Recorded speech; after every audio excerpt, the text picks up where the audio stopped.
Welcome everyone to City Theater Company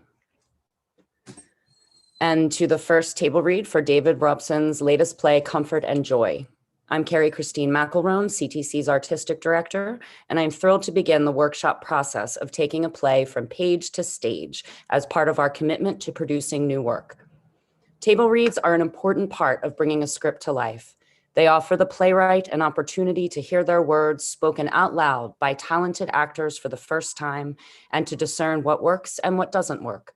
They offer the actors speaking these lines an opportunity to weigh in on what feels right and what feels wrong for the characters they are portraying. And they offer the audience an opportunity to be part of the process from its first steps to its eventual in-person, fully realized production. What you will hear tonight is a work very much in progress.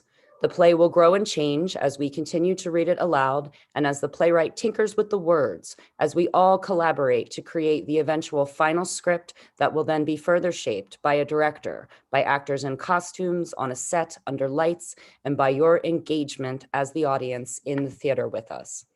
CTC is all about the exciting exchange of energy between our performers and our patrons. We will not be able to hear your reactions tonight the way we would in a room together, but we welcome your feedback in the chat. And please stick around after the reading to join a discussion of the play and the process so we can be together virtually, even as we are apart physically. I will be reading the stage directions to help you imagine the action, and our performers will be bringing these characters to life for you for the very first time. Paul McElwee as Alex Comfort, Margaret Coons as Lily, and Aidan Briggs as Jack. Thanks to these actors, to David for writing this play, to Stuart Thomas for stage managing, and to Jim Burns for producing this event for CTC. And thank you all for being present and supporting theater at a time when our stages are shuttered.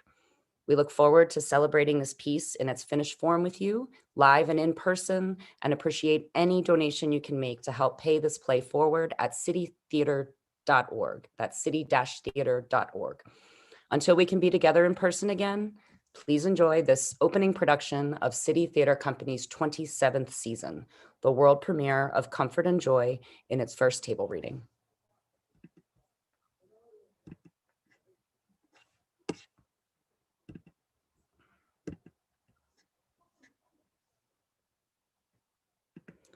The setting is the living room of Comfort's home, Kilburn Park Road, Queen's Park, London, spring 1973.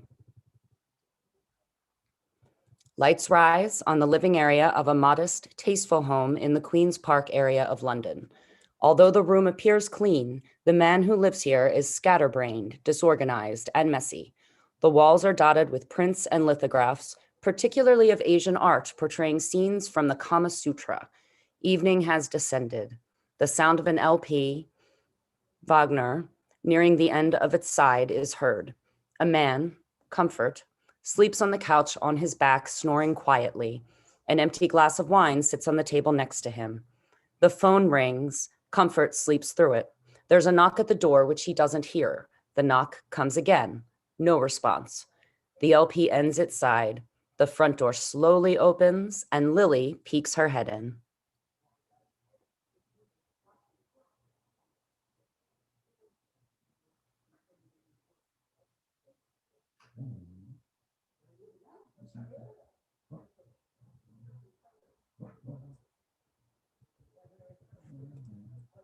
Lily moves around the room until she sees him sleeping on the couch and approaches. When she's close enough, she whispers to him. Dr. Comfort. No response. She flicks his earlobe with her fingers. Comfort turns to his side, facing us, and continues sleeping. Lily notices the empty wine glass. She tugs on Comfort's hair, gently at first, and then enough to make it hurt. Comfort wakes with a start, sees Lily. Aya. Ruth, what time is it? Who the hell are you? How did you get in here? Door's unlocked. Are you Dr. Comfort? Comfort is on his feet. Get out. Comfort pushes Lily toward the door. Can't you just tell me whether... No, just out. Lily is now outside. Please, Bugger off! Comfort slams the door and locks it. You should know I'm calling the police. He goes to the phone, picks up the receiver. Please, Dr. Comfort. I mean, you are him, aren't you? I didn't mean to scare you, but I knocked and you weren't answering, and I came all this way. What do you want? Just to talk About your book. my... Which one? The you know, when they talk about it in all the newspapers. The sex one? That one, yeah. You're one of those, are you? One of... You know. You know what time of night it is? Sorry, I wanted to be here earlier, but my train got delayed. Where are you coming from? South Shields. Supposed to be 4 hours, but ended up taking 7. How old are you? 16? And you've read my book. Yeah. You are aware the book is intended for a mature audience. How did you get a copy? It's me mum's. She didn't notice it missing. No, How come? she's dead. Oh. Sorry. Not your fault now, is it? How did you get my address? The paper said you lived in this general area, and then I asked a man down the street. He said this was the place. I mean, you are him, right? You are Dr. Alexander Comfort. I am. Comfort opens the door. And you are? Lily. And you came all this way, Lily, to... I've just got a few questions about your book. Sorry I didn't ring first, but I don't have your number. Well, since you came all this way, the least I can offer you is a spot of tea, don't you think? A little late for tea. Doesn't have to be tea, could be anything. You're not going to... I'm not going to what? Pardon me for saying, Dr. Comfort, but you're not some kind of sex pervert, are you? I'm a scientist, Lily, and personally I prefer women my own age, if that's what you're worried about. Are you coming in or not? Lily enters, looks around. I like your house. Thank you. Little messy. The woman hasn't come to clean yet this week. Please have a seat. Lily finds a seat. Comfort, meanwhile, turns the Kama Sutra pictures to the wall. So, what will it be after your long journey? Got any ginger ale? I believe I do. I'll take that then. Very good. Back in a jiff. Comfort exits to the kitchen. Lily rises, looks around the room. She notices the turned around pictures, turns one back around, is shocked, and turns it back to the wall. She walks away, reconsiders, turns the picture back around, and explores it with her eyes, fascinated. Once she's finished looking, she turns it to face the wall again and goes to the next turned around picture, turns it back and studies it, a little less uncertain now. As she is studying a third picture, Comfort enters with a tray. Startled, Lily turns the picture back around and tries to look casual. Perhaps Comfort sees her and smirks to himself. Here we are. Brought a few biscuits as well. He places the tray on the living room table. Comfort offers the plate of biscuits. She takes one. Oh, these are my favorites. Mine too. Have as many as you like. Duh. You're coming from way up north, eh? Yeah? Live with your father, I suppose? Yeah. And what does he do? He's done in the morn. Tricky business, being a miner these days.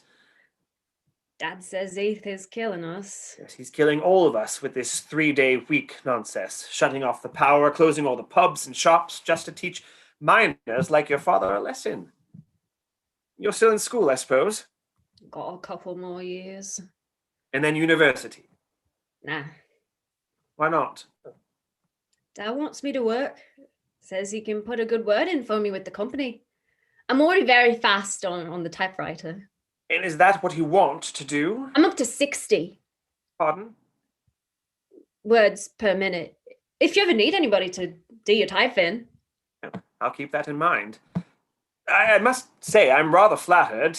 My book has been quite popular, and I've received many letters of encouragement, but you're my first in-person visitor. You came all this way to see an old man, thinking I have something to offer? Can't be too old. Things you write about. And again, you know that I only edited The Joy of Sex. The manuscript itself was written by friends of mine. These friends of yours, where do they live? Well, they're Londoners. I know an awful lot about the subject matter. Indeed. It's why I took an interest and decided I wanted to share their experiences with the world.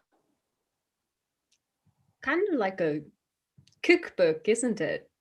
A gourmet guide to lovemaking, as it were. The subtitle was one of my contributions. Brilliant. Thank you. I'd like to meet your friends. Oh, well, I'm afraid they're out of town at the moment. That's too bad. Indeed. You married? I am. Long time? Quite. What's her name? Ruth. You and Ruth get along? Much of the time, yes. She's a good woman. She is a very good woman. You and Ruth still, do it? That's a very personal question, Lily. Sorry. Do you have a particular book-related question that I could help you with? Lots of questions. Probably too many. No, one can never have too many questions. Oh, you sound like my dad. Do I? He's got all these life lessons he tries to impart. But only usually when he's three sheets. I must say, Lily, you seem a little young to be reading this book. I think you're being a wee bit ahistorical, Dr. Comfort. I'm being what? Sure, if you read your Mallory and Chaucer well, back then you got kids married off and having sex at 10 and 11, right? Those were marriages for the preservation of power. Kings and queens and the like. Sure. But it makes you wonder whether the so-called age of consent, is it just an arbitrary number? It's a fair question. Can you keep a secret, Dr. Comfort? I can. Lily leans toward him. After a moment, he leans in too. She whispers to him. I have a fella. Yeah. Your first? What do you mean? Is he your first boyfriend? In what way, Dr. Comfort? In however you define that term. How do you define it? No, I've never had a boyfriend. Of course you haven't. I mean, is this boy a serious boyfriend? For example, do you go to the pictures together? Yeah. Do you share a milkshake or pop? Started out two separate pops, but now sometimes, especially if he doesn't have enough money, we'll share. One straw? Oh, two straws. We're not that serious. I see. And have you and this boy... Not a boy. How old is he? 18. Ah, yes, not a boy. Well, have the two of you held hands? Have you spooned? Like, cuddle up when we're watching the telly. Right. Yeah, we have. Kissed? Sure. How much have you kissed? It's a rather personal question, Dr. Comfort. Oh, I didn't mean to pry. I'm joking. You said that, so I said it. Ah, yeah, well, touche. We've used tongues. Oh, yes, very good. Not to me. No? See, I thought I like it, but there's a problem. Is there? Again, she leans in. He follows suit. He's a drooler.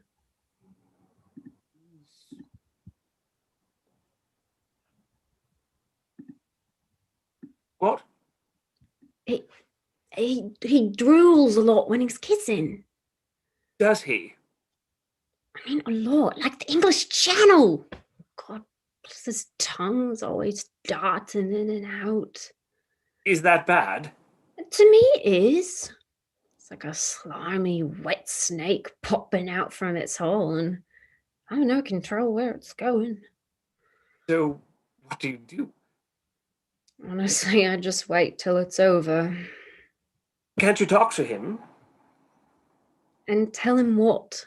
Well, that you prefer less tongue? I don't want to hurt his feelings. You could put it in a nice way. Like how? Well, what's his name? Jack. Jack, you could say. Don't open your mouth as wide when you kiss me. Keep it a bit more closed. I guess I could say that. I'm sure he likes kissing you, so he won't be offended if you tell him what you prefer.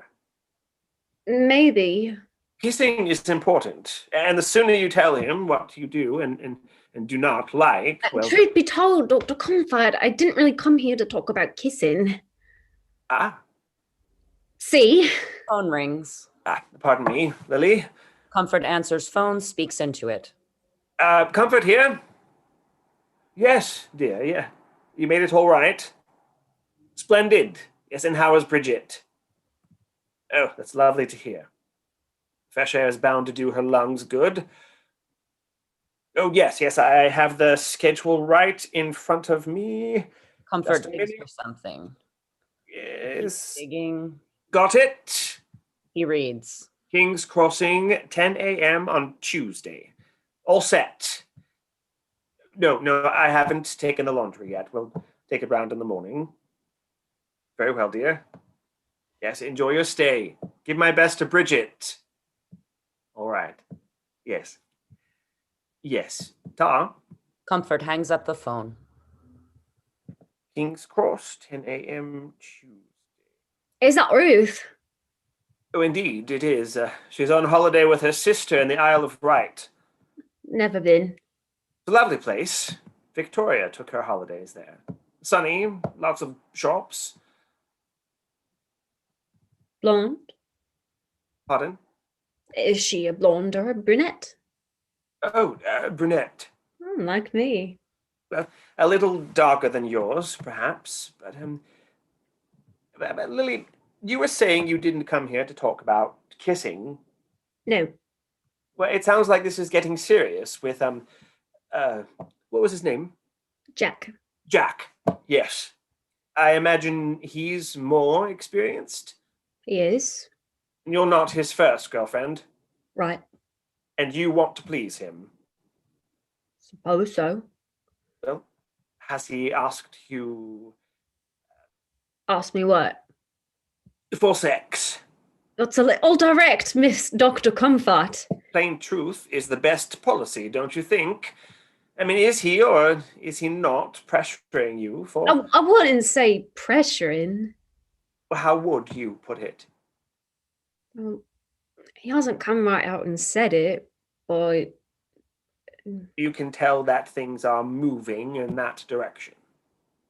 That's the thing. Me directions are... See, I don't know the directions. I'm a little lost, to tell you the truth. But you've read the book. I have. Well, it's pretty straightforward, isn't it? Guess so. It's just all looks so weird and scary. Honestly, kind of hilarious. Well, sex can look rather silly. Look, everybody looks so serious, but what they're doing to each other just seems so daft. It's like a game of Twister without clothes. Well, that sounds fun, doesn't it? And if you don't mind me asking, how far have you and Jack gotten? There's been kissing. As you said. And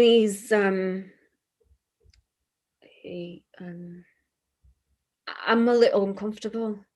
Well, I'm a doctor. I've heard it all before. Just take your time.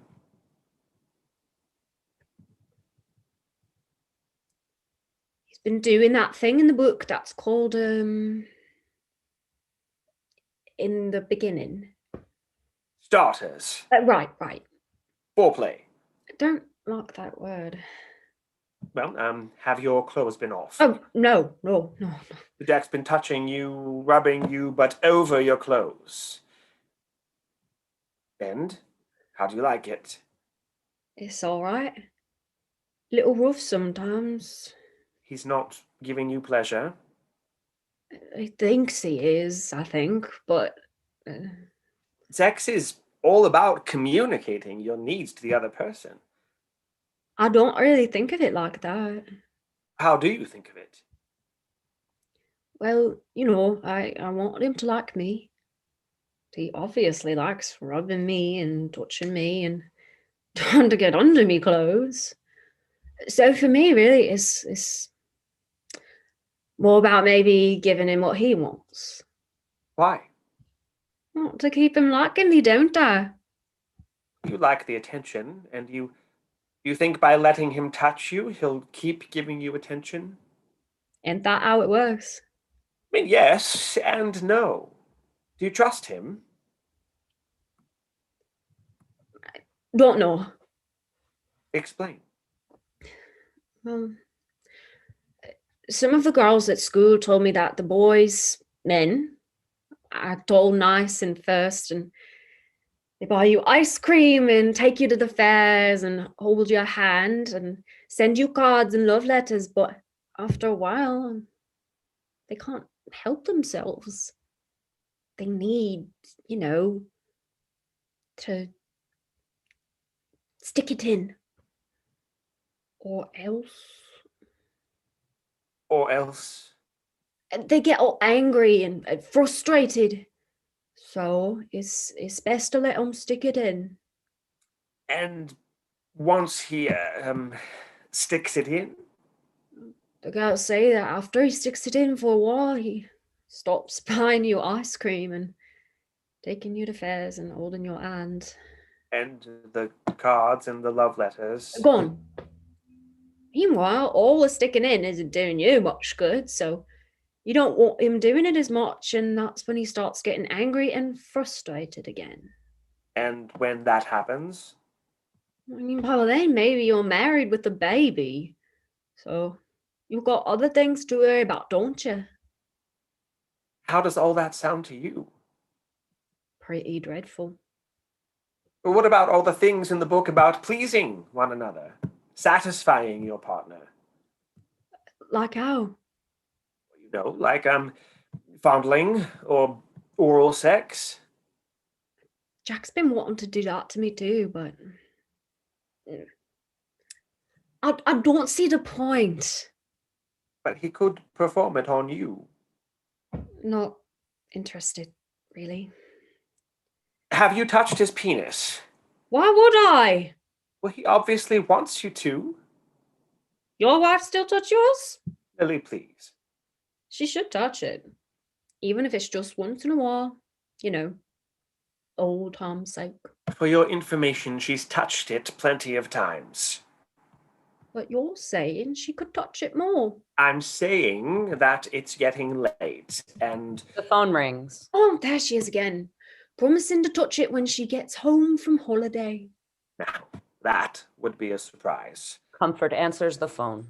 Comfort here? Darling! Tell her you're ready. Tell her. Till Tuesday. Your guided missile is on the launch pad. This evening? No, but tomorrow... You're ready to dock it with the space station between old Ruthie's legs. Quiet.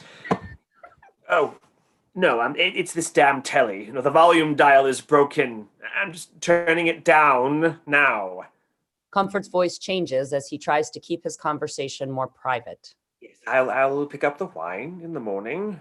I have a few other errands. Did you enjoy the Bordeaux last time? Good. Then Bordeaux it shall be.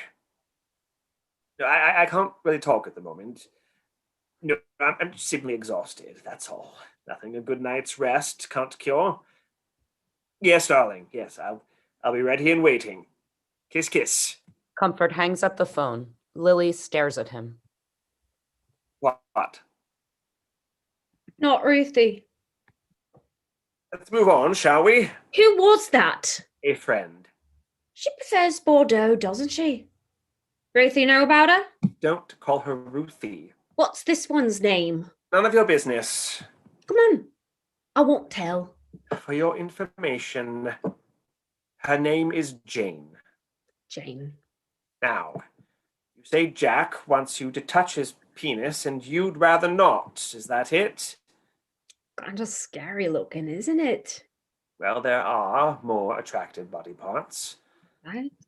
but it's not so scary. It won't bite. Easy for you to say. You got one. Granted. But what specifically scares you? Aside from the way it just hangs there like a sausage in the butcher shop window, most of the girls tell me it hurts the first time they stick it in. Yeah. Most women do experience some pain the first time. Although in the book, the girl looks like she's having as much fun as the shaggy man is. She does, doesn't she? He's got his face in a... Vulva. I prefer naughty bits. As a doctor, I'm partial to the clinical terms. What does Jack call it? Calls it me thing. Your Thing. thing. He's got that brogue, you know? Well, from what you're telling me, you want him to like you.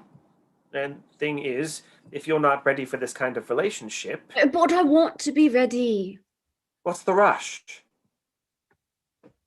I just want to get it over with, honestly.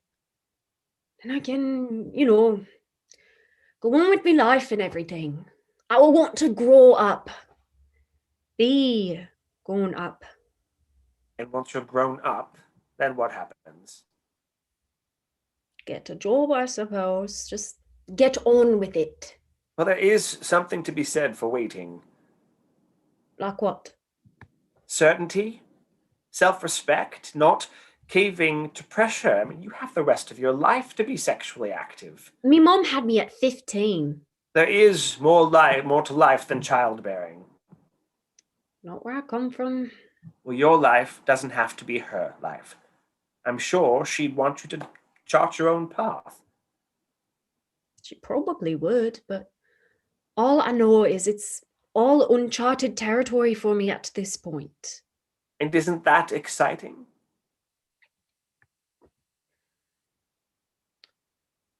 Was Ruthie your, first? No, Were you hers? hardly. That's interesting. It's rather ordinary, I should think. Was she a bint? She was not a bint, if I'm getting your meaning, but she had a few partners before we met. And that was okay with you? Why wouldn't it be? Because they were both a bit spoiled, weren't they? Is that how you see it? Jack likes virgins. Does he? Says too many bints out there with diseases and Irish ways and... Points of comparison. What? Have you considered that he prefers virgins because they're more inexperienced and malleable? Whereas women with experience may know what they want, and they may not want him. I don't really thought of it that way. It sounds like Jack is stuck in an earlier time. You should tell him that these are the 1970s and women are free to use their bodies as they see fit. That's good. Jack isn't the only young man out there. He is kind of fine, though. Handsome lads are not hard to come by, Lily. They aren't for me. I can't believe that. You can't. No. So, I'm all right, you think? If you're asking me whether I think you're an attractive girl, the answer is yes. Like how? Well, you have beautiful eyes, for one. Do I? You've never heard that. Not from a man. And your cheeks are plump Plump out. in the best possible way. I mean, lovely cheekbones too, and well, that nose. What about it? It's Romanesque and resplendent, noble, in fact. A better proboscis is simply not imaginable. What about me mouth?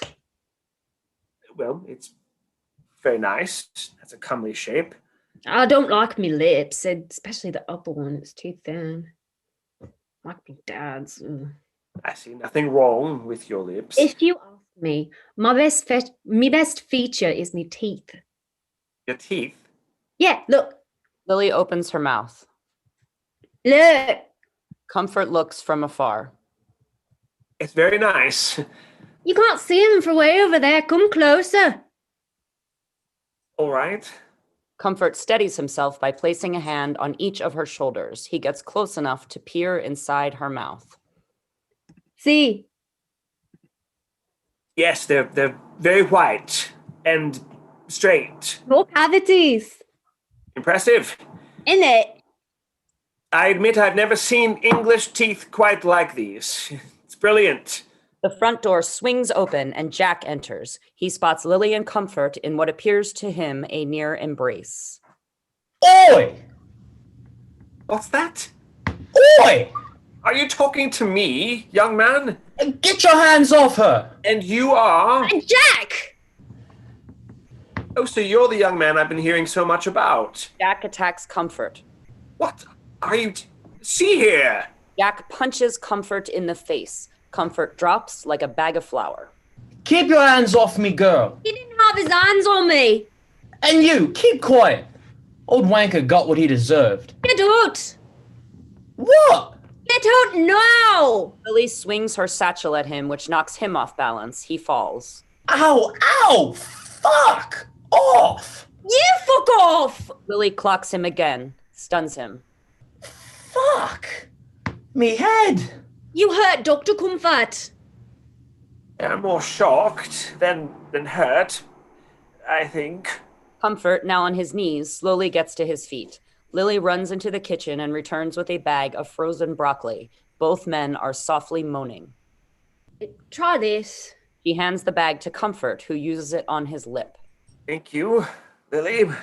It's all right now. No real harm done. What have you got to say for yourself? Answer me. You got rocks in that bag? The boy bleeding. Jack mumbles something. What's that? Not a fucking boy. Ow.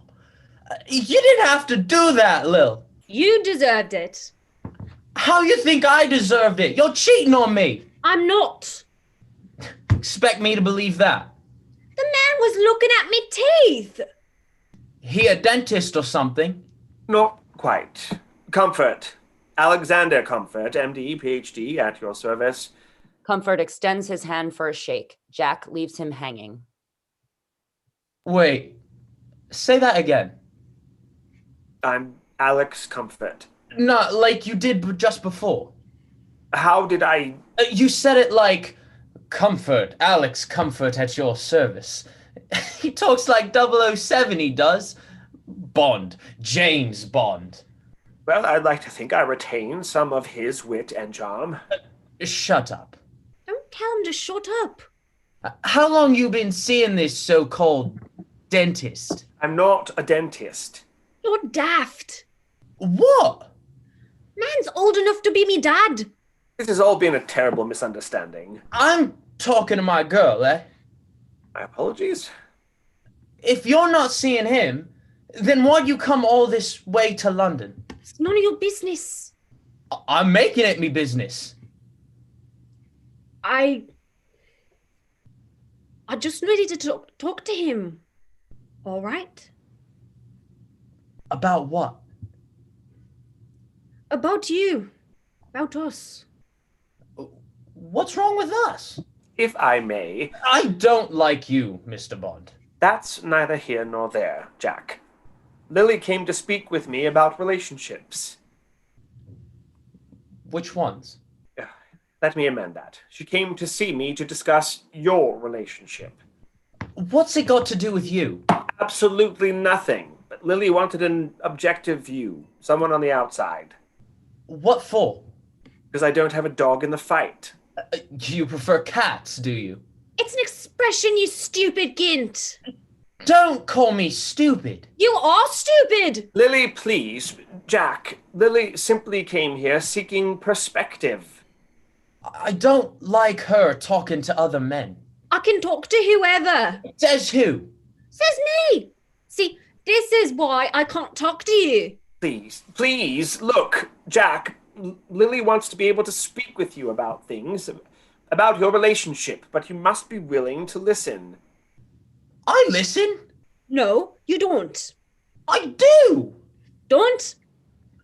All right, then. I'm listening now. Very good, Jack. Not looking for your approval, mate. Tell me what he's got that I ain't got. He's a doctor for one, and he knows about things.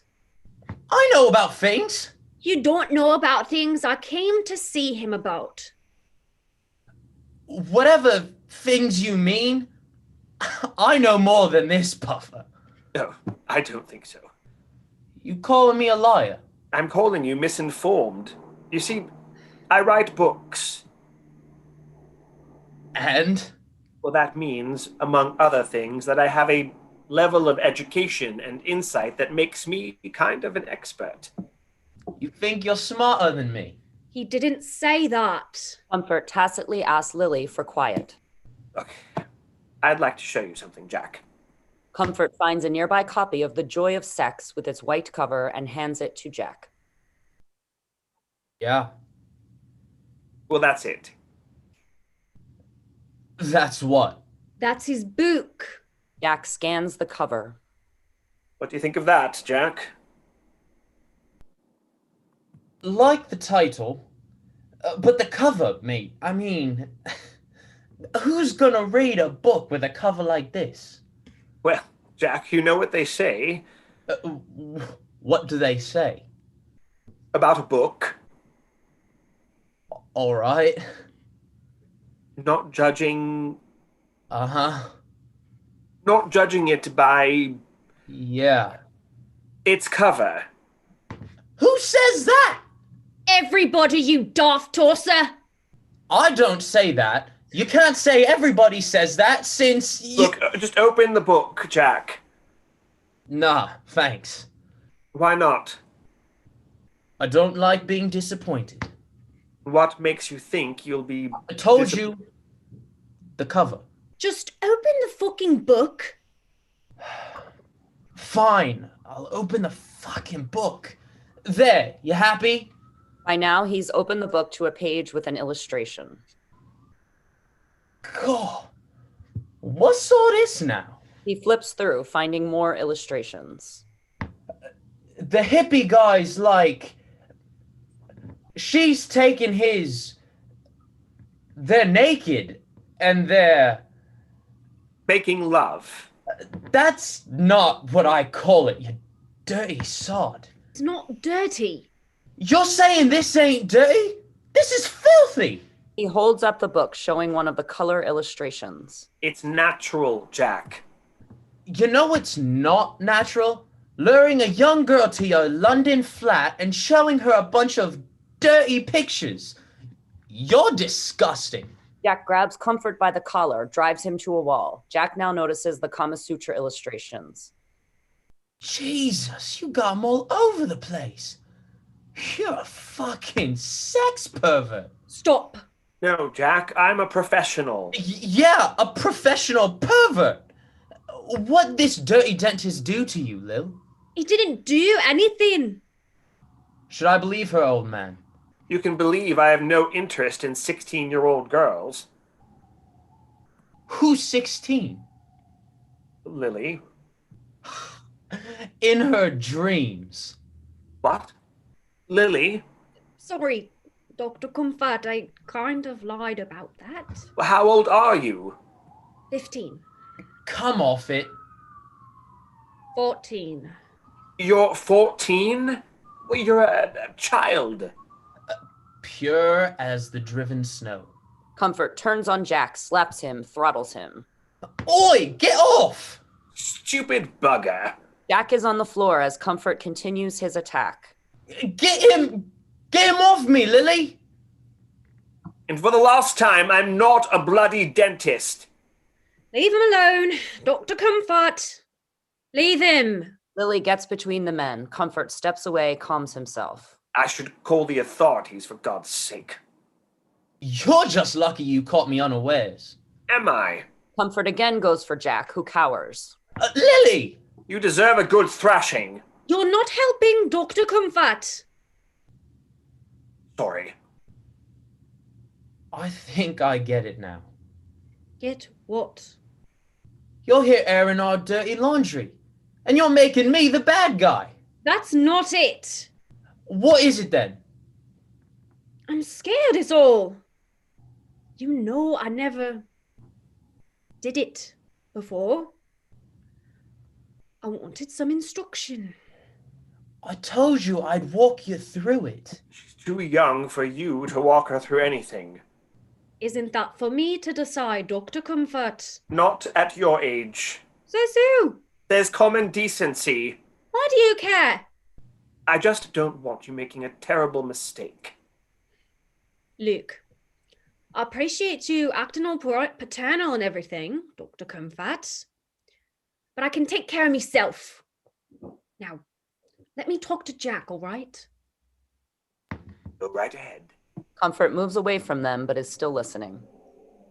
I'm here because I wanted to find these things out on my own. Know what I was getting into. But you read the book, yeah? Yeah? What do you need him for? When you read a good book, you still have a lot of questions. I saw Dr. Comfort's picture in the paper. He looked like a nice man. Easy to talk to. Ain't I easy to talk to? Sure, but I've been around the block. Know all there is to know about sex. There's nothing this guy can teach me. Sure about that. I'm not talking to you.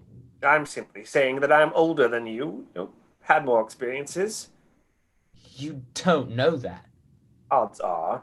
Jack flips through the book again. All this looks familiar.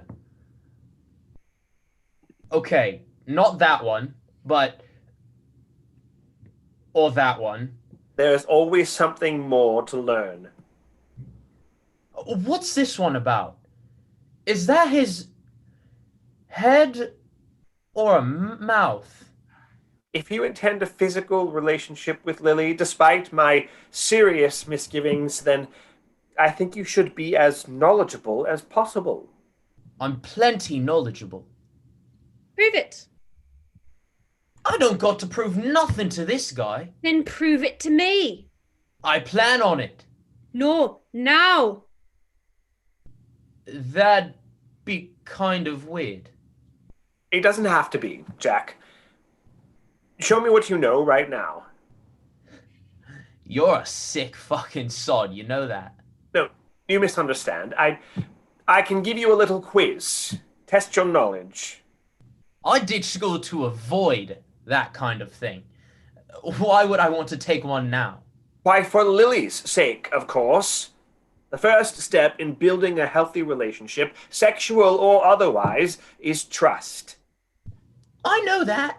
And to build that trust, Lily wants to ensure that you have her best interests in heart.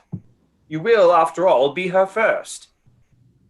I don't know why it's such a big deal. It's a very big deal. Jack looks to Lily. She nods. What do I got to do? Answer a few questions is all. When? No time like the present. What do you say? All right. You ready? Never readier. Lily, would you be so good as to get me a pen and paper from the drawer in the kitchen? Sure. Lily exits. What's that for? I want to keep score. You are a professional. Got to respect that. Thank you. Lily tells me you're from South Shields. I'm Jaro. What do you do for work?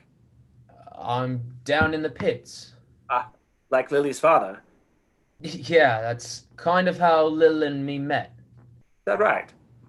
See, he forgot to pack his lunch one day and she brought it to him. That's when I saw her. I knew her dad would kill me for asking about her, so I followed him home one day, see where he lived. Then I started waiting for her on the corner, and when she came past on her way to school, I started talking to her. That all sounds rather aggressive. Thanks. Did you find the pencil and paper, Lily? Not yet. Look in the junk drawer. Which one? There's only one.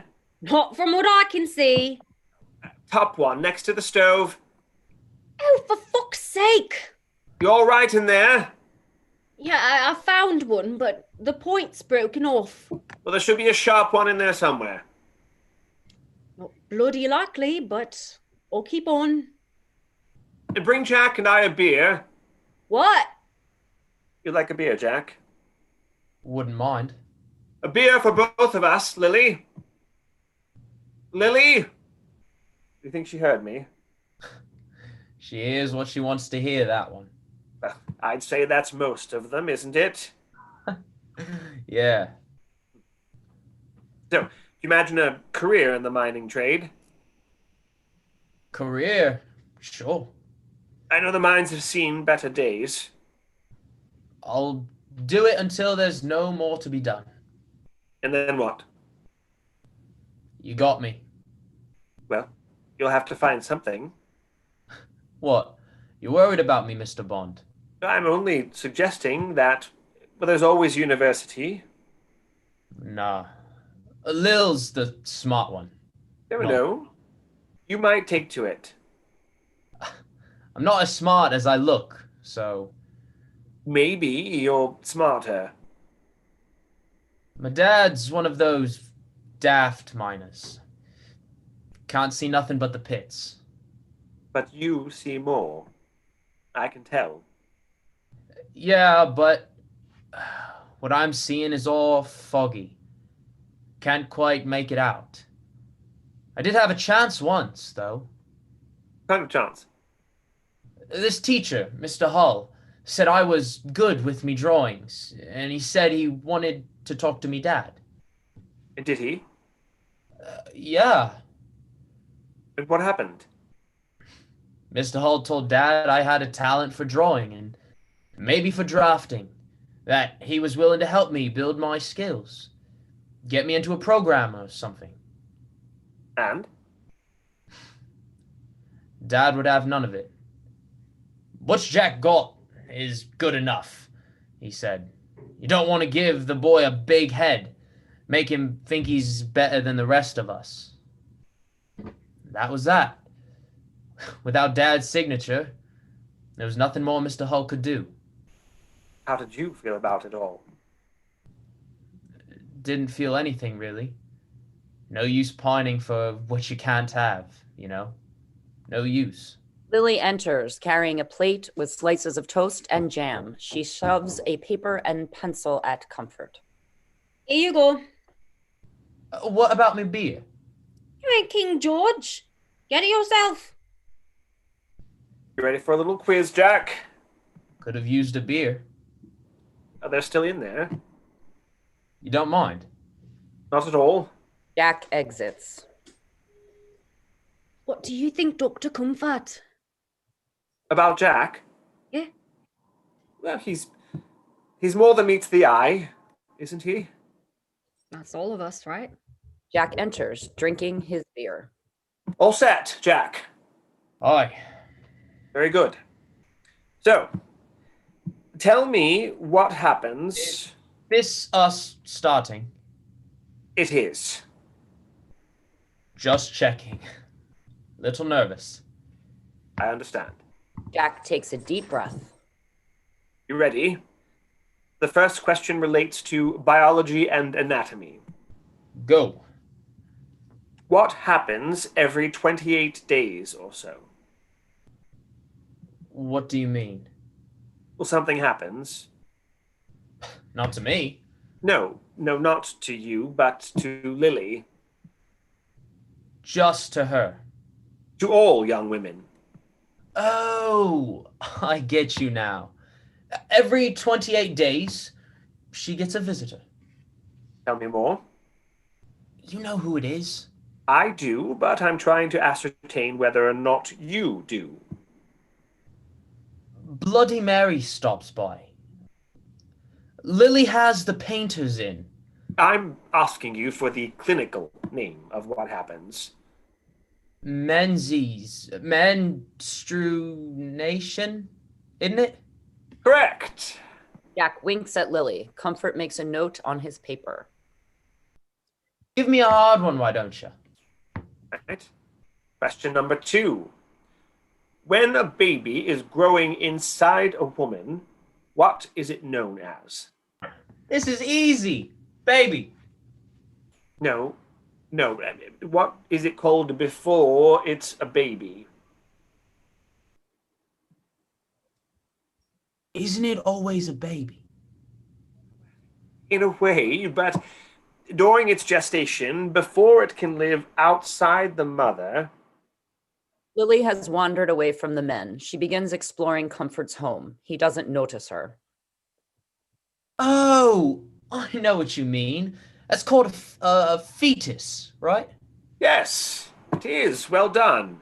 And before that happens, you got an egg in the woman, and the two of them do their thing, and the man puts his spunk in the Sperm, but yes.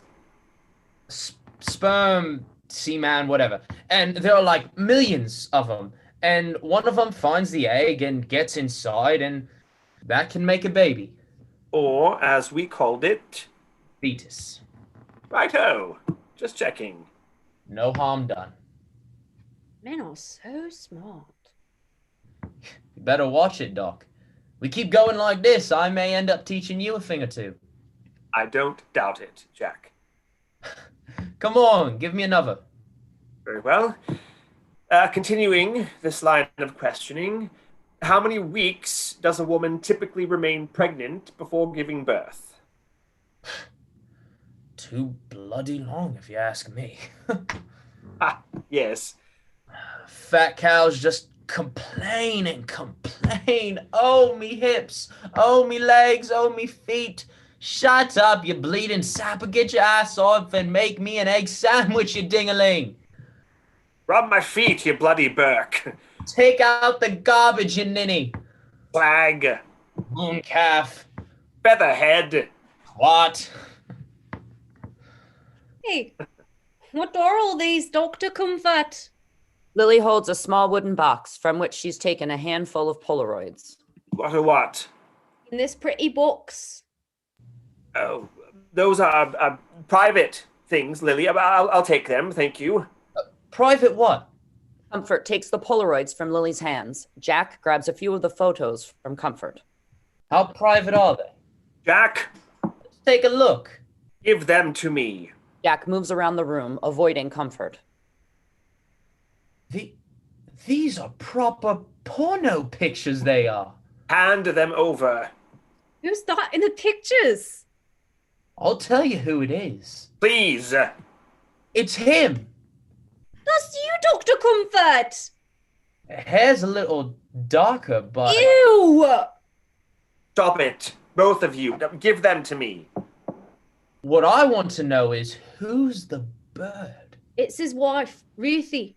Stop calling her Ruthie. This is your missus. Blimey. She's a looker, Doc. Huge babs on her, eh? Look at this one, Lil. Jack huddles with Lily and shares the pictures. Those belong to me. That one looks like it's in the book. What? Lily grabs the book, flips through it. Yeah, look. Please. Jack looks at the page in the book. Boy, that's a dead ringer, that one. Comfort grabs the photos from Jack's hand. He isn't able to get them all, and a few drop to the floor. Lily picks them up. I'll take those, Lily. Let me look at them first. I'd rather you not. Lily looks anyway. Comfort grabs them, stuffs them in his pockets. That's enough. I saw that one in the book too. Wait. I thought you didn't write the book, Dr. Comfort. I thought those other people, those friends of yours. Weren't no other people. That's him and his old lady who did all those sex positions, took snapshots, and then had someone draw them, right? Is that right, Dr. Comfort? Partly. Wholly, I'd say. So that other couple, Dr. Comfort. There is no other couple. But everybody thinks, I thought. It was a distancing mechanism. Something to protect our privacy. Add a bit of mystery. Jack takes a photo, one Comfort has missed, from his pocket and looks at it. No mystery here. God, that looks painful. Comfort swipes the photo from Jack's hand. Does Ruth dye her hair, Dr. Comfort? Does she? Because the lady in these pictures is a blonde, and you told me Ruthie's a... She's most definitely a blonde. Top to bottom. Oh, you dodger. That's not Ruth, in it. Mad respect, Doc. You've got a real goer there. Is it... That bird's up for anything. Is this Jane? Comfort moves to a cabinet, opens it, and removes a bottle of Scotch whiskey. He pours himself a drink. You got those 2 phone calls before. The first was from your Ruthie away on the Isle of Wight. But the other... The other bloody woman. What'd he say to her? Something about wine. Asking her what kind she liked. And then how he'd be ready and waiting for her when she came. When the wife's away, the tomcat will play. What's her name again? Jane. That makes you Tarzan, I reckon. I reckon it does. Does Ruth know about Jane? What does it matter? And truth is the best policy, don't you think? Ruth and Jane have known each other since they were girls. What? They're best friends, in fact. Oh, you're shitting me now, mate. Not shitting you. You are truly a king among geezers. How long? How long what? How long has she been your mistress? 10 years, give or take. For fuck's sake! Does Ruth know about Jane and you? I've never asked her. Good strategy, mate. Mum's the word, so to speak. She should know. Why? He's shagging her best mate. What she doesn't know can't hurt her. But it would if she knew. You can't bring in the hypothetical. But he's living here with his wife. And then this other woman. Her name's Jane, and she's Bill, man. He's sleeping with this woman right in his wife's own home. Her own bed. It's his bed too, and if he tells her, kind of selfish anyway. Selfish. Sure, he'd just be doing it to make himself feel better, you know? Stop him from feeling guilty and put it on her somehow. Get her feeling like she isn't good enough, fine enough, like she did something wrong to make him take up with this other one. Nah, if you ask me, keeping the missus in the dark is the best policy. What she doesn't know can't hurt her. You a hippie, Dr. Comfort? Do I look like one? Oh no, but I catch her drift, mate. Hippies are into free love and all that. you don't think Ruth can tell what's going on? We don't talk about it, Separate lives, like. right? Do you even care about her? Of course I do. She's my wife. So why do you do it? We have an open marriage. A what? Look, we agreed a long time ago that we might, at some point in time, be interested in exploring sexual relations with people outside of our marriage. You agreed. Sure. We did. Whose idea was it? That's easy. His. Regardless of whose idea it was, both of us are rather liberal-minded in these matters, and we understand that there is more than one way to live. The concept of monogamy is something most people are used to, yet in many societies around the world, the idea that one has conjugal relations with only one person for most of their lives seems an absurdity. You think old Ruthie sleeps around? No, Or not? she's not the sort. Prefers to keep things simple. Anyway, her needs are not what they used to be. You see, after the change of life, a woman's sex drive tends to decrease. God, that's a relief. Is it? Sure. I mean, the idea that me mum could still be taking me dad's pork sword up the old front bottom is pretty disgusting. You don't know that she's not. What? Sure. Maybe it's not even your dad. Not me dad. Could be the postman comes by. What? The old girl invites him in for tea, and Come on. as she's sitting there offering him a scone, she shows old Clive, the postman, a bit of juicy thigh. She wouldn't. Oh yeah, but you see, old Clive's a little daft. Doesn't really notice. So while he's sipping his tea, she all of a sudden stands up, gets right in front of old Clive and turns around, Not listening to this. packs up her house dress, Covering my ears. and gives him a peek at her yummy ham sandwich. Fuck off. Jack moved away from her. I'm just saying, it could happen. There's something wrong with you. Yes, thank you for that vivid picture, Lily. Don't mention it. But it's getting late. It's long past time that both of you found your way home. I ain't leaving. Sorry. What? I ain't leaving till I passed. Past what? Your bloody test. The one you said qualified me to get me license. Your... My Lily license. There's no license, you tosser. I'm an independent woman. I didn't mean it like that. I just want to finish what we started and then... Then what? Then it's left up to you, Lily. Yeah, whatever. Just finish the bleeding test, why don't you? Very well. I have two final questions, Jack. Yeah. What are erogenous zones? What a what?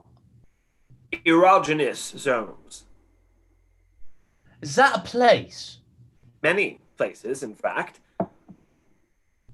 And it has to do with sex. Sex and the body, yes. Oh, bloody hell. Do you know, Lily? Never heard of them. Well, I'll give you a hint. The nipples are one. One of the zones, you mean? Righto. How about the bum? Indeed, it's another. What about the ears? Some are partial to the ears, yes. And the mouth? Oh, I get it. These are areas that are, like, stimulating, get you all hot and bothered. What are they called again? The erogenous zones. Didn't know they had a name. Now you do. All right. Final question. This is a rather tough one. Hit me with it. Where is the cervix? The what? The cervix. Is it something related to Lily? It is. But related to her how? Can you give me a hint? Well, it's a part of her anatomy. And I don't have one. A cervix? Only girls and women have them, you big dummy. That narrows it down. Can you come over here, Lily? Do I have to? Just help me out. Fun. You know, I'm very visual. Lily approaches Jack and then turns to stand in front of Comfort. This is weird. And point to where her cervix is. It's inside, right?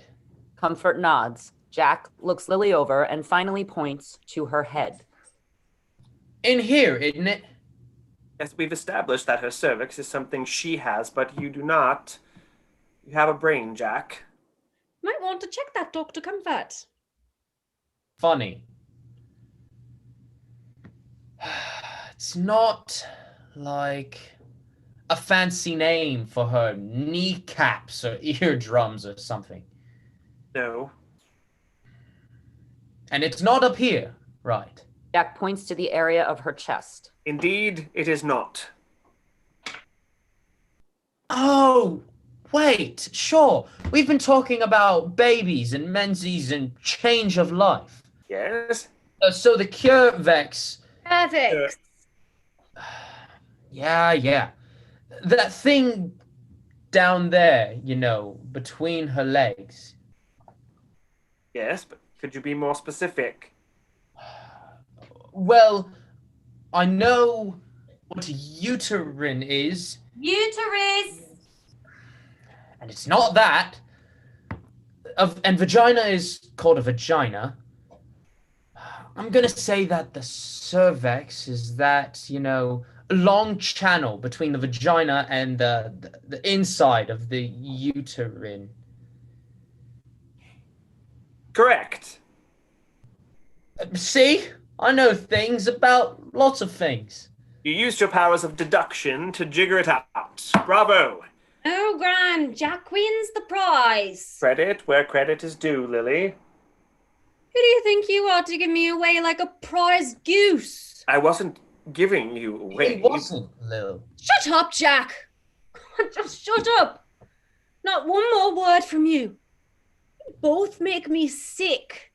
You got the dunce on one side and the so-called sex expert flouncing around with his wife's best friend on the other. See, I know I should have phoned Ellis. What's that? Nothing. I know who she's talking about. Don't you dare. No. I want to hear this. All right with you, Lil. Go ahead. What do I care? Long and the short of it is, Doc, you weren't her first choice for this. A consult, or whatever you call it. Wasn't I? She's been trying to get in touch with this other sex expert bloke. I've been writing him letters for months, but nothing's come back. Is this true, Lily? Maybe. I tried telling her the guy wants nothing to do with her. And I told you he was a busy man. Too busy to be bothered with you anyway. What did you say this man's name was again? Ellis. Henry Ellis. But he goes by his middle name, Havelock. Havelock Ellis? The Havelock Ellis. You know him. Well, only by reputation. He's that famous. Oh, yes. I mean, in his day, he was one of the foremost experts on human sexuality in the world. Why don't you phone him, introduce yourself, and make a formal introduction? I'm afraid not. You see, Havelock Ellis died in 1939. You're joking. I bet that explains the letters. I think it does. I hardly knew the guy, only through Lily, but I'm still a little, downtrodden over this. I mean, that beard of his was one of the 7 wonders. Chin up, Jack. You see, in my view, there are those that do and those that know. What are you saying, Dr. Comfort? Ellis, for most of his life, observed human sexuality from afar. He wasn't a doer. At least where sex was concerned, he did very little. He didn't wank. I'm sure he gave it the old Cambridge try. Go to Cambridge. Nevertheless, his writing suggests that with women, at least, his experience of coitus was close to nil for much of his life. Like how long? 60 years. Go on. And it wasn't for lack of trying, mind you. Well, what was it then? Impotence. He couldn't raise the old drawbridge. Precisely. What happened when he got to 60? Well, at 60, he discovered his, well, shall we say, predilections. Huh? The things that turned him on. Well, correction, the one thing that almost certainly, without fail, raised the old drawbridge. Which was Water. like bathing. No, let me clarify. Ellis was aroused by the making of water, Doing a wee? particularly a woman. Let me get this straight. He got all riled up watching women pee. Almost without fail. How do you even figure something like that out? Old Havelock was cracked. Ah, judge not, Jack, judge not. Easy for you to say. You and your girlfriend like taking candid snapshots with no clothes on. To each his own, I say. Good thing old Havelock is dead and buried. No need to have Lily meeting loons like that. I suppose that means you're stuck with me, Lily. Yeah. You sound disappointed. It's just you've got a very funny way of looking at things. Do I? Your book makes it seem like sex and love is all hunky-dory, that partners are equal, that they're supposed to be open and honest with their feelings and their bodies, but Sex and love are sometimes two very different things, which may be something you simply fail to understand at your age. oh, I understand. Shag Jane, take some Polaroids, publish the drawings in a book, and tell Ruth that you're some sort of cultural scientist, that you have a duty to the world to show them that sex is healthy, nothing to be ashamed of.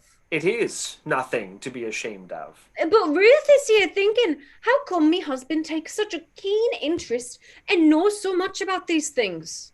I mean, he hardly touches me. And I look at these pictures in the book. Seems that the lady's body looks an awful lot like me best friend Jane's. How would me husband of many years, the father of me children, know what me best friend Jane's candy apples look like? How would he know so precisely the shape of her thighs, the curve of her back? No. See, Dr. Comfort, I'd want to know what kind of man I was married to, Why? so I could leave. You're being naive and quite out of step with things, Lily. No, see, me mum was naive. She thought that me dad would change, that after a few flings he'd realise what he'd had at home and returned to her. That's why she stayed. I'm not going to say he gave her cancer. Doesn't make sense, but she sat there every night while he went out stewing in the idea of him with other women. Jack wants me to be a woman, but being a woman isn't just about having a visitor once a month, or growing breasts that you have to bury under a sweater, or letting boys do what they want so they like you and treat you fine. What is it about then? It's about respecting yourself, being patient with yourself, and loving yourself. It's about asking questions and making sure you get the answers before you decide what you should do. What's all that supposed to mean?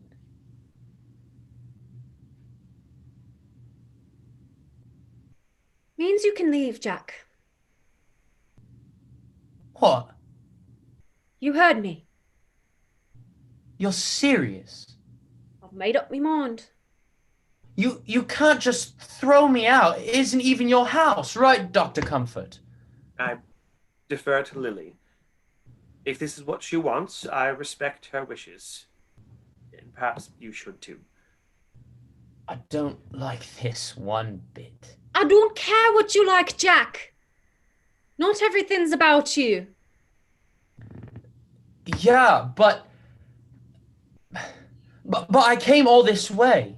You've still got a long way to go. What are you looking at 14-year-olds for anyway? But I passed me man's test. What do you want, a medal? Fuck off! Jack, angry, moves to the door, takes a deep breath, pauses, and then comes back and stands in front of Lily.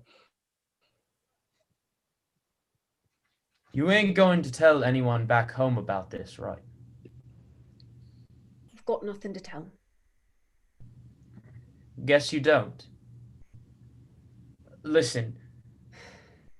Sorry I made you feel pressure about everything. You'll just do better next time. Yeah, I will. I'm not a bad guy. You're a good guy. Really? Yeah. It was a pleasure meeting you, Jack. You too, Mr. Bond. If I ever need a tooth pulled or something, I'll look you up. Cheers, Lily. Cheers, Jack. Jack exits, leaving the front door open. After a moment, Comfort rises and shuts the door. Very brave of you, Lily, I must say. Not really. He's not really me type. You have a type. Everybody's got a type. Lily opens her satchel, takes out a photo, and hands it to Comfort. I take Polaroids too, just not the dirty ones. Comfort looks at the photo. This is your type? I think so. Yeah. What's her name? Name's Joy. I know I'm supposed to like boys and Jack came asking. I mean, I figured I might as well give him a try. But nothing happened. Which I know now is how I wanted it. What is it about Joy that you like so much? We're mates. We're honest with each other. And I just have fun with her. I used to have loads of fun with my mates too, but it doesn't mean that... Have you considered perhaps that this is a phase, period of experimentation with girls? What do you mean? Homosexuality, modern science tells us, is an aberration, an abnormal state of being. You don't want to be one of those people. For a philandering sex pervert with no morals? You sure are judgmental, Dr. Comfort. Look, I may not know all the latest science, but I know when we're on the couch watching the telly, I get all goose flesh and butterflies. Especially when she's rubbing me head on my arm. And when we kiss. You've kissed. We started practicing for boys. Then we started liking it. Joy's lips are soft and her cheeks are smooth, and she doesn't drool. How does that feel? Like it's supposed to feel. Well then, best of luck to you. Comfort hands back the photo. Lily stores the photo in her satchel, which she ties. Lily is now at the door. You're welcome to stay here tonight, since the trains don't run this late. Thanks, but I told me brother to expect me. Your brother lives in London? Didn't I tell you that? I don't think you did. Thanks for not calling the police on me, Dr. Comfort. He kisses Comfort on the cheek. He blushes. Oh, She pulls one last Polaroid from her pocket. slipped this one into me pocket when you weren't looking. Call me old-fashioned, but if you want a wife, have a wife. If you want a girlfriend, maybe don't get a wife. She hands him the Polaroid and exits. Comfort stares at the photo of he and Jane.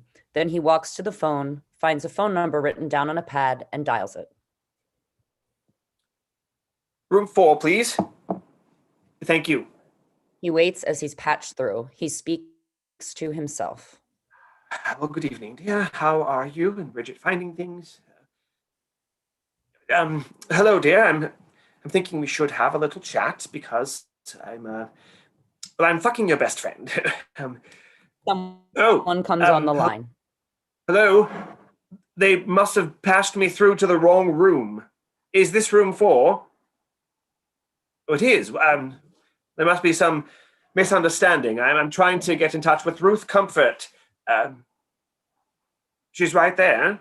Is she? Who am I? Who am I? I'm her bloody husband, that's who. And who, sir, are you? The end. Okay. David, why don't you tell us a little bit about your inspiration? When I was a kid, a young person, probably 13 or 14, I happened to find a copy of a very popular book at the time called The Joy of Sex. I found it in one of my mother's drawers, and it was a very, very popular book at the time.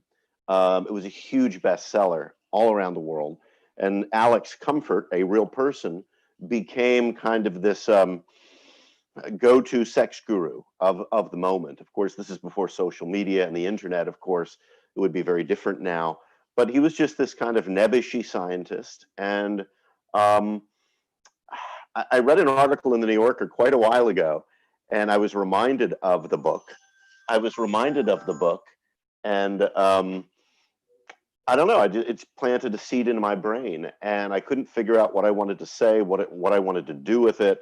I knew he was going to be a character, and then somehow into my brain walked a young girl who was desperate and searching for answers, as so many young people are at that age, when it comes to things like love and sex and intimacy and all that kind of stuff. And it took me a while. And over time, it kind of grew. And then at some point during our COVID isolation, at some point over the last 8 months, things started to kind of coalesce, and I started writing this stuff down. I'm British by my grandparents on my mother's side were British and Scottish, and so I really love the way people there talk. And it was kind of fun playing with that, and it was kind of fun looking up euphemisms for body parts and sexuality and so forth. That was really part of the fun of it.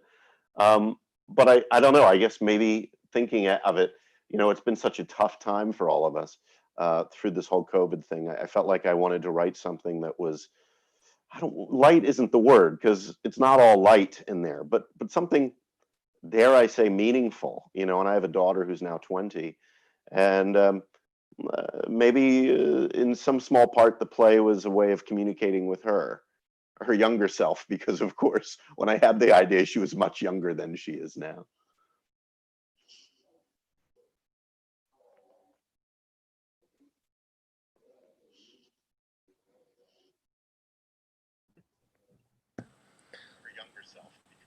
So there are a couple of questions on YouTube regarding the incident of Alex Comfort's infidelity being true, Yes. and kind of piggybacking on that or dovetailing into that is curious about where the fact and fiction intersect in this piece.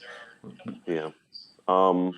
That's always Would a like to tricky speak a little bit thing. about that. For example, although I wouldn't compare them because one is a long miniseries, but something like The Crown, I know it's gotten a lot of flack lately in their fourth season as they're portraying Princess Diana. You know, what was true, what was not true, what happened between her and Charles. Um, and so I've had great sympathy for the writer of that series, Peter Morgan, who has basically said, look, we're creating a drama here, and I'm going to play with the facts. And so in answer to the question, while looking back at Comfort, I did find out that, and it was one of the things I found really interesting among many, that he did have a long-term affair with his wife's best friend. And in fact, he did take Polaroids of the two of them, or they took Polaroids of each other, and those did become the basis for the illustrations of The Joy of Sex. How much of that's true or not, I don't know. That's the most recent scholarship isn't the word, but in reading about it, that does seem to have been the case. Interesting, and something I didn't put in the play because it didn't seem appropriate or relevant, was he and his wife Ruth did eventually divorce, and he ended up marrying Jane in real life. So I guess for him it was a happy ending. I'm not sure it was a happy ending for Ruth. Maybe it was. Maybe she was happy to be rid of him. But I do know that there is some truth. How much, I don't know. I just went on the kernel of truth, and then I kind of went from there. Comfort was a real person. He did write this book, although we did claim it was written and given to him by friends, as the play suggests. I hope that answers your question. There's a follow-up question about worrying about libel, which I think you referenced when we read this before. The good thing is, if someone is dead, they can't be libeled. Alex Comfort's been dead for quite a while. I don't know about Ruth and Jane, if they're still among the living. He was a public figure. It gets tricky, again, to use The Crown as an example. Prince Charles is still alive, as is Queen Elizabeth and so forth. Apparently, having read a lot about this lately, apparently the royal family is not big on suing. They've had many, many opportunities and for whatever reason have chosen not to. But you can't libel somebody who's dead. So since Comfort is one of the main characters, I'm not able to libel him legally speaking. As for the other two, they don't exist but for this play. So they can't sue me either. And I tend to write a lot about things based in truth because I find that's often a really interesting and fun starting point. It's not like it makes it easier necessarily. Maybe it does in some way. But I find nonfiction, real people, real events, really, really intriguing. And so, I've often written plays that start with something truthful and then kind of bend it from there. David, a question from me. I'm just curious about your process as a writer. Do you have a specific schedule? Do you follow? What kind of discipline do you have that gets you to crank these things out? I have very little discipline. I think, when I have an idea and it feels like it's right in my head, like I have enough to start with, then I kind of obsess over it and I think about it a lot as I'm falling asleep. That's typically the time I fall asleep, and then I can't get to sleep or stay asleep because I'm thinking about how this might work or that might work. But unlike some writers, and then like some others, I don't tend to sit down at a particular time, 8 a.m. or whatever, and go from there. So it's very erratic a lot of the time. And because I love to write and I love to have people talk to one another, I guess that's why I write plays primarily. Once it starts to happen, it kind of goes and it takes on a life of its own. And so I give it the time that it needs.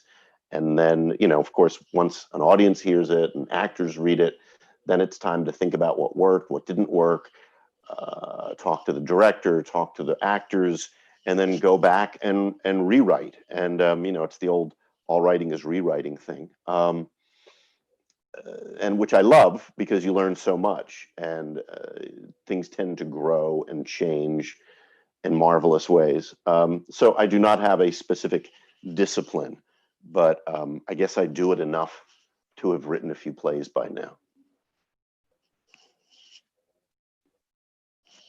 We have another question in the chat. This one's for the actors.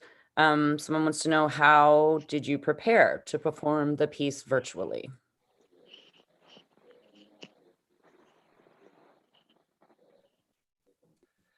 I can answer that. I guess we there wasn't a whole lot of preparation. To be honest, we all met virtually once and read through the play with David and Carrie and Jim were all present, of course, and we kind of gave some feedback. That was only a week ago, and David made some minor changes actually within this past week.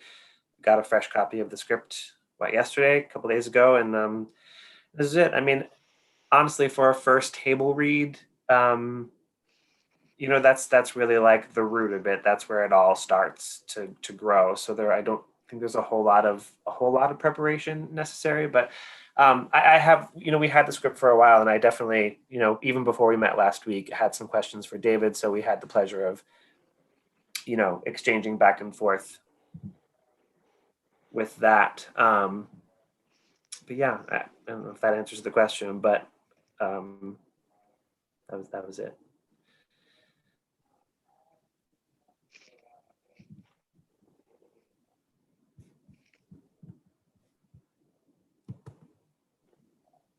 One of the things that I learned about the play and watching it, listening to it last week and then watching it, my goal going in was kind of to write a naughty play, I suppose. And I knew it was going to be naughty because of the subject matter. And I was not surprised completely, but in a really wonderful way.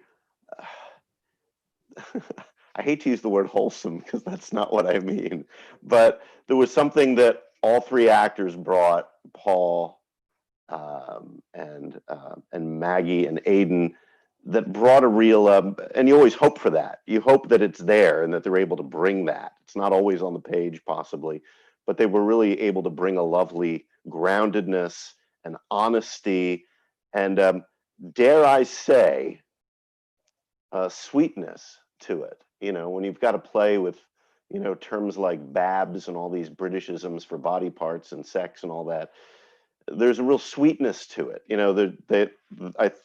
There's a sense of discovery, which I guess was kind of my idea going in, that, this is Lily trying to figure out what it means to be a person, what it means to be a woman specifically, what it means to say yes, what it means to say no, what it means to be able to think about things, to be able to the playwright's at a loss for words, that she's able to, by the end, hopefully be a little more sure of herself and a little more confident. And I don't know, I just think that's kind of a beautiful idea, that a young woman, with all the pressures that women, not just in the 70s, obviously, but now are often faced with, that men don't have to face, that by the end of it, she kind of says, well, okay, I'm in control now, and I'm going to do what I want to do. And devil may care. Paul and I talked a little bit about the fact that the real comfort based on the joy of sex, I think we'd call him by today's standards a homophobe. The idea of homosexual sex was something that was really an aberration to him. And I was talking to my wife and talking to my mother too about it, and we were all kind of saying that everybody's different, and of course every individual is different, but that was not an uncommon view among men and women at that time. That Comfort was a man of his time. In a lot of ways, he was very forward-looking in terms of sexuality, but in other ways, he was very retrograde and very old-fashioned and very conservative, which is, I think, a fascinating dichotomy in him. because, if you do see The Joy of Sex and you see all these illustrated pictures of sexual acts, you're like, whoa, this is kind of wild. And then you realize that, there were certain lines that he was not able to cross in his mind in terms of what was okay and what wasn't. And this was the sex expert of the time. So we've come a long way, thankfully. And I hope that's in the play too. And we have another question in the chat asking, while preparing for a normal play, are these sorts of readings part of the process? Before meeting on stage, do actors read through it like this? And I can start to tackle that one. Yes, this is a very normal part of the process. This is the second new full-length play that we have worked on with David in a workshop from a workshop capacity. After Birth of a Nation was a play we did a few years back that took us, I think, about 3 years to work through. And we would meet kind of the first 2 years, twice a year or so. Yeah, it wasn't often, but it was often enough. We'd go to the downstairs at Chelsea Tavern, and Paul and Jim and I were all part of that. Stu was around for that as well. And we would go and we would sit and we would read the play and then we would talk about it. And everyone would offer their opinion on, what was working for them, what wasn't working for them, in terms of their character, how they felt about it, what, we maybe wanted to achieve. We could get insight into what David was thinking when he wrote a certain line or played a scene out a certain way. And it changed tremendously from that kind of first reading we had to putting it up on its feet 3 years later. David is a wonderful playwright to work with because he is very open to collaboration. And as Paul said, even, I just almost called you Alexander because I looked at your name, Paul. As Paul Dr. Comfort, the dentist. Dr. Comfort says, when we, even just from our one rehearsal that we had last week, which was just a read through, we had a good discussion afterwards, and I noticed a significant change in the script in terms of just, all the things that we had talked about, and you really managed to turn that around in a few days' time, which was really cool. It's a tricky thing because, on one, there's a cliche that writers and playwrights, they love their words. And I do, but then at the same time, I want the play to drive. I want it to move. I want people to be engaged as much as possible. And I hope that was the case even in this early stage of the play for people watching at home. But yeah, I mean, I'm always for less words if possible. And, such talented actors are able to convey so much with fewer words. So that's never an issue. And I'm interested for the actors as well, if, how they felt about the changes and if some of the things that we had talked about last week were incorporated and if that made you feel stronger about what you were reading this time. I can kind of say something. I mean, I would just second everything that y'all have said already, and seeing the changes and bringing everything out that we talked about last time. And this may just be me, but at least from an actor's point of view, it's been a fun experience because I haven't done this too much, been a part of this time in the process. So it was really fun to kind of learn and engage all together at the same time and kind of see it grow. Because now we've seen, especially as a group, not just the actors and the playwrights, but everyone who's been a part of it is able to see where it was and like where it's going. And it's nice because the more you do it and perform it, again, at least from my experience, is you can kind of see that a lot clearer, especially when you do it in this performance kind of way. And it just makes it just more engaging in a sense because something has changed, as long as you've read the script before you do the performance part of it, the new one. But you get to kind of put on it's the same show, but it's also different. So it's engaging in that kind of way. Like it feels as though you're putting on a new show because of the changes, and it's just been very fun to kind of see that, especially just with having one before this time.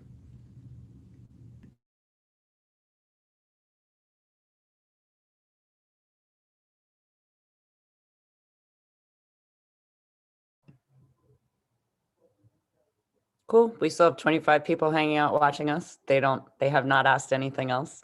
So it'll take another minute. If anybody has any more questions that they want to pop in the chat, we will do our best to answer them.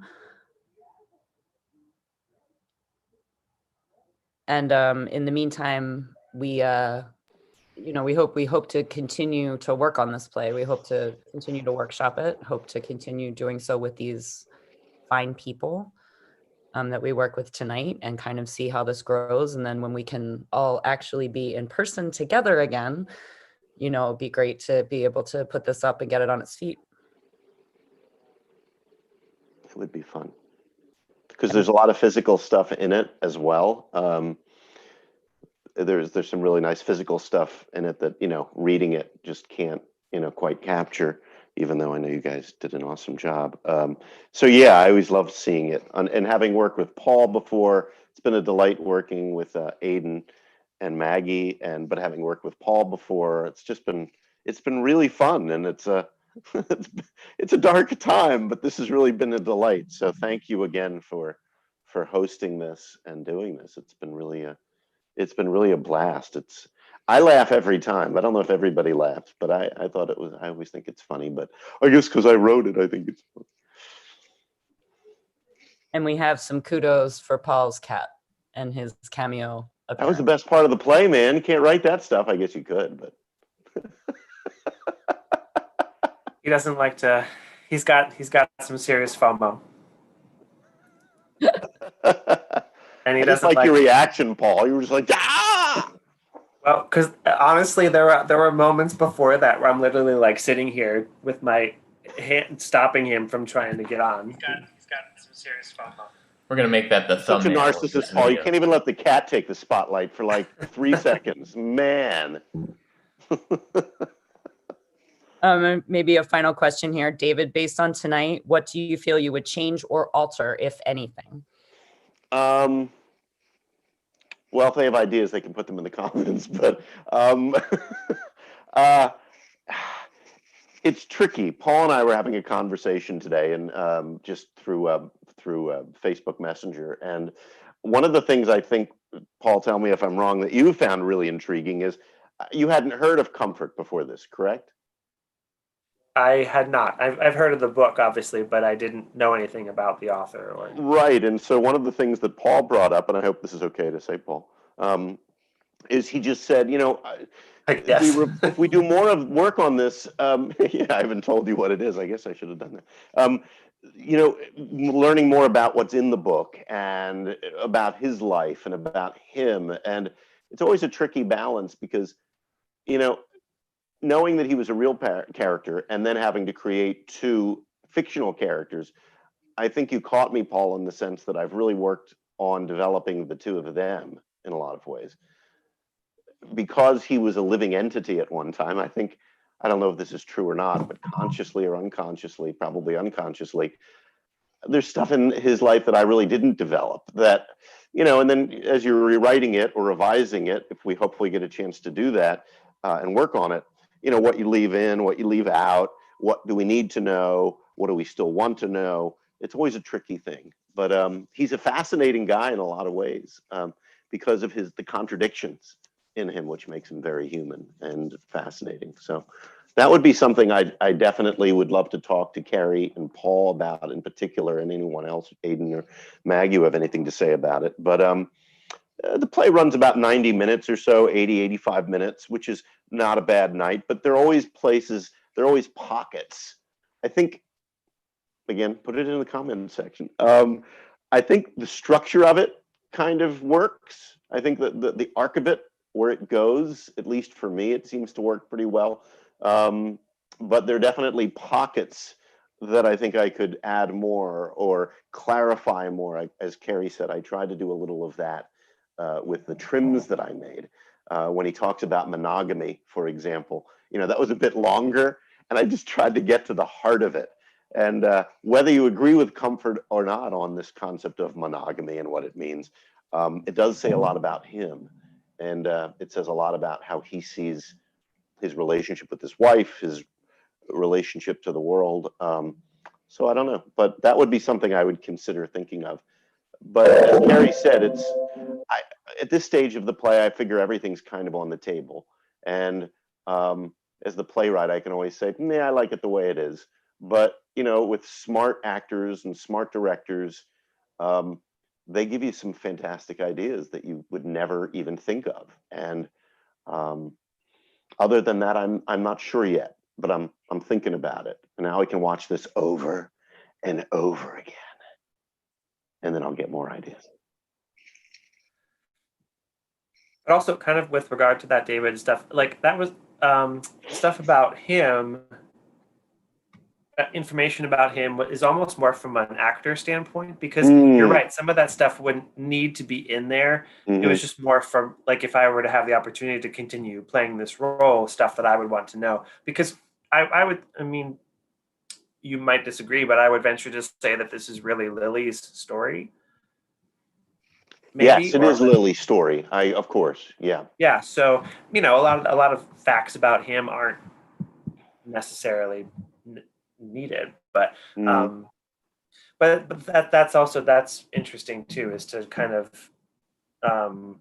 as far as taking a look at the story you're telling and whose story it is and what needs to be there, what doesn't, that kind of thing. So yeah, and I'd love to talk to the other two at some point, now or whenever is appropriate, because I'd like to ask the same of them. And again, it's always like, is there enough on the page? Is there too much on the page? It's always that push and pull, I suppose. All I know is when I like it, what I really like, and I realize this in watching it, nobody's really the bad guy. I don't hate anybody. It's not like, oh, that Jack. By the end of it, I do feel like, okay, he's a young guy, as I was at one time, and maybe a little misguided when it comes to, or maybe not. I don't know. I'm not making any judgments, but I like all of them, despite their contradictions and despite their, as in the case of Comfort, his sometimes antiquated views of things.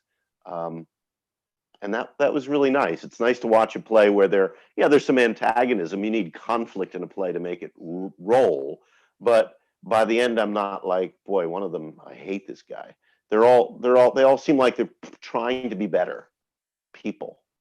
And even Comfort at the very end, where he calls his wife. I don't know if this is the case or not, but in my mind's eye, at least, I think maybe he's going to call her and say, you know what, you and I should talk. Maybe we can make another go of this, and I can change. I don't know if that's why he's calling her or not, but he does seem surprised when a man answers the phone in her hotel room. I'd call her a bint, but that would be very sexist. So I won't. I don't even know what that is, but I like the Britishism. Bint means you can imagine. Okay, awesome. Well, thank you. Thank you to everyone for joining us tonight. And check back. We're going to have some more things like this coming up at City Theater. And hopefully we'll be back reading a version 3 of Comfort and Joy at some point. Woohoo! And we really look forward to getting to see everyone for real and in person, and not just in these little boxes. But we're very grateful that we have the opportunity to at least be able to do some stuff here and to create, even when we can't do it in person. So thank you all for joining us, and have a great night. Thanks, everybody.